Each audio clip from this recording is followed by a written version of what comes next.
بيكون في بودكاست اللعيبة.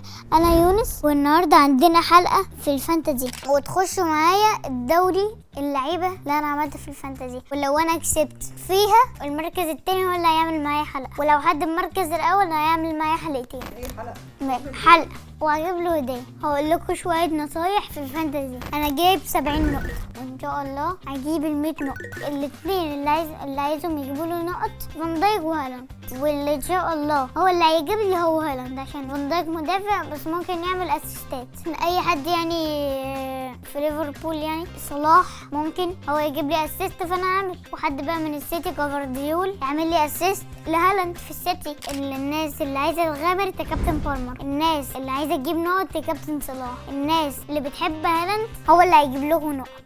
ما تنسوش تدخلوا على دوري اللعيبه وتكتبوا لنا، ما تنسوش تعملوا لايك وسبسكرايب عشان نوصل لاول داعم مليون على اليوتيوب شانل احنا اللعيبه. بحبكم وشكرا.